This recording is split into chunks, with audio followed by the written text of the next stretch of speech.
Bonsoir, je suis Marlène.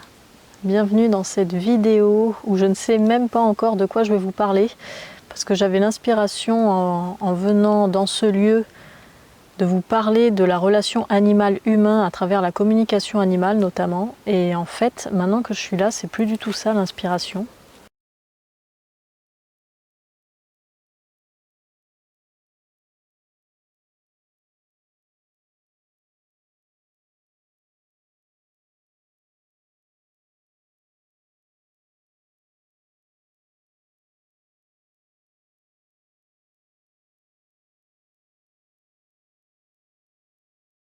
C'est vraiment un lieu particulier et du coup je pense que l'inspiration qui me vient c'est de parler des lieux.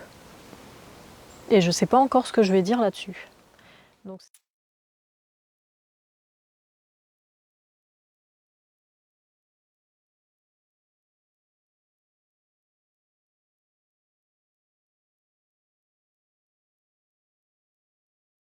en fait c'est un alignement de menhirs. Il y a des dolmens aussi, mais la plupart sont tombés, se sont effondrés. Je ne sais pas comment expliquer ça. J'ai ressenti un état de plénitude, de complétude tel, comme si je rentrais enfin à la maison, comme si je rentrais dans une bulle, dans un cocon de protection, de sécurité, quelque chose de connu en fait. C'était très particulier, c'est très particulier d'ailleurs. Je me sens chez moi au milieu de ces pierres, alors que je suis absolument jamais venue dans cet endroit, que je suis atterrie là par hasard. En fait, je cherchais une petite forêt parce que j'avais besoin, là, après avoir été beaucoup sur le littoral, enfin beaucoup, une semaine sur le littoral, j'avais besoin de verre, d'arbres et oui, et de forêt. Donc j'ai repéré une forêt sur la carte et je suis allée me garer à l'entrée de cette forêt. Et en me baladant hier, j'ai découvert cet endroit. En plus, hier, c'était magnifique, il n'y avait vraiment pas de nuages. Donc le soleil couchant passait à travers les arbres et ça donnait une ambiance et une lumière qui était magique. Alors, évidemment, je n'avais pas pris ni d'appareil photo ni de téléphone. Voilà, ça c'est moi. C'est l'inconvénient d'avoir envie de se balader en pleine nature et de faire des pauses numériques. Ben, du coup, parfois on loupe des instants comme ça qu'on pourrait immortaliser avec ces ambiances-là et ces lumières qui sont très particulières. Donc je me suis posée hier soir sur ce lieu. Je me suis posée aussi ce matin, ici, sur différentes pierres.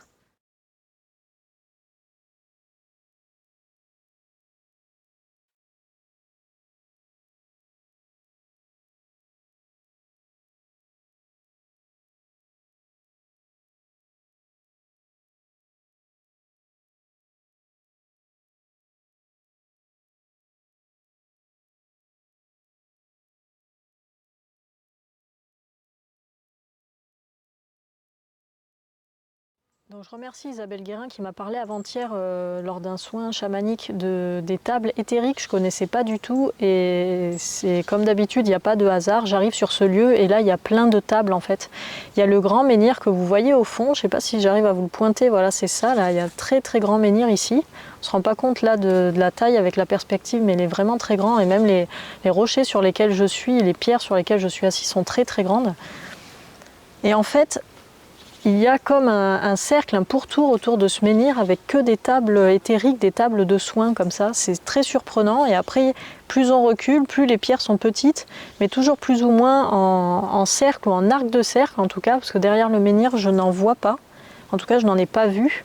Mais c'est un endroit qui est pas vraiment entretenu, c'est pour ça je pense que c'est peu connu et que ça a bien gardé de son authenticité, parce qu'apparemment, il y a peu de gens qui viennent là. C'est assez en friche finalement, donc je pense qu'il y a encore d'autres pierres, mais qui sont recouvertes carrément par les végétaux. Donc ça fait comme ça fait une assemblée en fait. Enfin, quand je suis arrivée, que j'ai vu ça, je me suis dit oh là là, les pierres sont en réunion. Est-ce que j'ai le droit de passer là à ce moment-là? Est-ce que j'ai le droit de venir ici quoi, carrément? J'osais pas en fait. Et comme justement avec Isabelle avant-hier, on avait parlé des pierres, des connexions aux minéraux, des tables éthériques et tout ça, j'ai fait pas mal de choses qu'elle m'a partagées, pas mal de pratiques qu'elle fait elle-même, je les ai testées ici.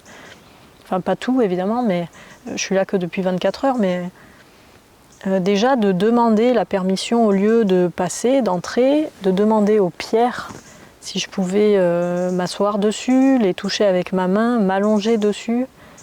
Je me suis mise pieds nus d'ailleurs, hier soir j'étais pieds nus pour parcourir tout le lieu.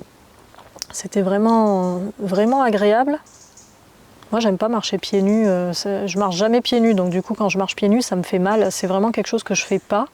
Et là j'avais qu'une envie, c'était d'être pieds nus, même limite j'avais besoin d'être nue dans le lieu, enfin je sais pas, ça m'a fait remonter un truc primitif là, c'était hyper puissant. Et ça, bref, du coup j'ai un peu réfléchi à tout ça. D'ailleurs depuis que je suis dans le Morbihan, je réfléchis pas mal aux lieux et à l'effet que ça nous fait de passer dans certains lieux, juste de passer, même si on fait rien de spécial. Désolée, je suis dans une zone de moustiques plus, et là c'est l'heure de pointe, donc je vais pas mal gigoter, mais parce que là pour le coup, excusez-moi, mais je travaille. Merci.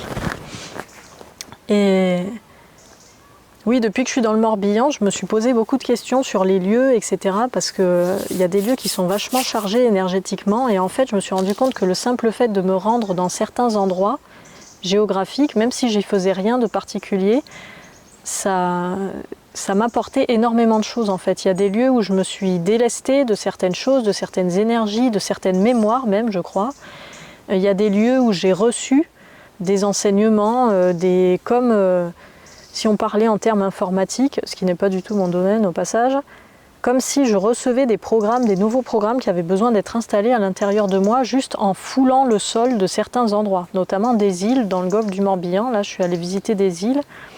L'île de Gavrini m'a vraiment beaucoup marquée, c'est-à-dire que sur cette île-là, à peine j'ai posé un pied, j'étais complètement vibrante des pieds jusqu'à la tête. J'ai même cru que j'allais m'évanouir à un moment. C'était hyper fort, et j'avais l'impression de recevoir une quantité d'informations, mais utiles à ma vie. Pas juste une hypersensibilité et une hyperréceptivité qui ne sont pas canalisées, qui ne sont pas maîtrisées et qui deviennent envahissantes et néfastes. Ça, c'était avant. C'est pas si loin, mais c'était avant. Là, c'était vraiment... Je reçois un dossier, un programme d'information dont j'ai besoin, qui vient s'installer à l'intérieur de mon corps sans que j'ai conscience de rien d'ailleurs, parce que je ne sais absolument pas ce qu'il y a dans ce programme, entre guillemets, si je peux parler comme ça. Enfin, c'était hyper fort. Et il y a d'autres endroits où je suis passée, je me sentais pas bien. Ben, d'ailleurs, les lieux hyper touristiques du Morbihan, j'ai pas tout fait évidemment parce que c'est énorme, il y a tellement de choses à voir ici et partout ailleurs, et dans le monde et partout en fait. J'ai pas tout vu bien sûr, mais... il y a certains endroits que je ne citerai pas parce que de toute façon la liste serait non exhaustive dans tous les cas, où beaucoup de gens se rendent parce que c'est maintenant classé vraiment de touristique, hein, c'est très connu et c'est touristique, et où je me suis sentie vraiment pas à l'aise, où j'ai trouvé que ça avait perdu de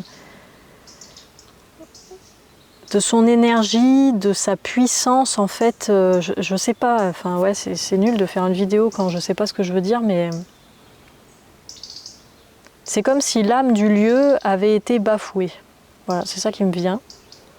Comme si le lieu n'avait pas été respecté, comme si le lieu avait été oublié dans le sens profond de ce qu'il est et de ce pourquoi il a été créé, de ce qui a été vécu là et de ce pourquoi ces lieux existent encore et toujours aujourd'hui. D'ailleurs, au passage, parce que je suis allée au musée de la préhistoire aussi à Karnak, c'était très intéressant. Ben là aussi, j'ai vécu des grands moments devant des objets. Enfin, c'est vraiment ce séjour morbihanais est vraiment très exceptionnel. Dans sa teneur, dans son contenu. Pourtant, j'y fais rien de spécial, mais voilà, il y a des endroits comme ça, il y a des lieux, il y a des moments qui sont hyper forts. Et dans cet endroit précis du monde, de la France, de la Bretagne en l'occurrence, j'ai reçu pas mal de choses. Il faudrait peut-être que je décante avant de me mettre à faire des vidéos. Elles seront plus courtes et plus intéressantes et surtout plus précises, certainement. Et ici, ça me fait pas ça parce que je pense justement que comme il y a peu de passages, le lieu a gardé quand même de sa suprême. Je ne sais pas ce que ça veut dire, mais c'est ça qui me vient aussi. Et donc de ses enseignements qu'il peut transmettre aujourd'hui aux personnes qui se rendent ici par hasard, parce que c'est pas indiqué en fait. On ne sait pas qu'il y a ça. Il y a des panneaux qui indiquent des chemins de randonnée, mais à aucun moment il est indiqué qu'il y a ici des menhirs, des dolmens, des alignements, etc. C'est marqué sur la carte, mais c'est très discret. C'est pas mis en valeur, quoi, on va dire. Et tant mieux, quelque part. Et d'ailleurs, je dirai pas dans la vidéo où c'est, parce que je pense que ce genre de lieu fait partie de la liste des lieux dans le monde où on se rend parce qu'on doit s'y rendre. Et du coup, c'est un peu le hasard et c'est l'intuition qui nous mène jusque-là. Parce que hier soir, j'avais pas du tout prévu d'être là. Je voulais aller sur d'autres alignements qui sont plus connus, qu'on m'a conseillé, etc. Quand je les ai traversés, je l'ai pas du tout senti agréable. Et d'ailleurs, j'ai pas réussi à me garer. Enfin voilà, partout où j'essayais de m'arrêter pour aller voir ces trucs, je me sentais pas bien. Donc j'ai continué ma route un peu au hasard en choisissant cette forêt comme ça, en voyant le chemin d'entrée à la forêt. Souvent, il y a des places pour les chasseurs, par exemple. Il y a des petits parkings de chasse. Donc j'ai fait ça et voilà, aujourd'hui, je suis ici. Et je suis très contente d'être là parce que je sais pas ce que je reçois, mais je sais que je reçois énormément en étant en contact respectueux avec ce lieu. Comme si je m'étais déjà assise dans d'autres vies sur ces pierres, ou pas assise, mais je ne sais pas ce que j'y ai fait d'ailleurs. Mais en tout cas, c'était des choses très positives et très agréables et très lumineuses.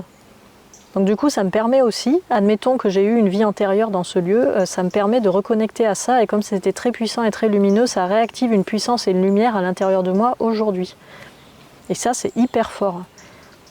Donc si on pouvait faire un peu une morale et une conclusion de cette vidéo un peu bizarre, parce que improvisée, ce serait peut-être de dire que quand on a envie d'aller quelque part, où que ce soit dans le monde, hein, allons-y quoi.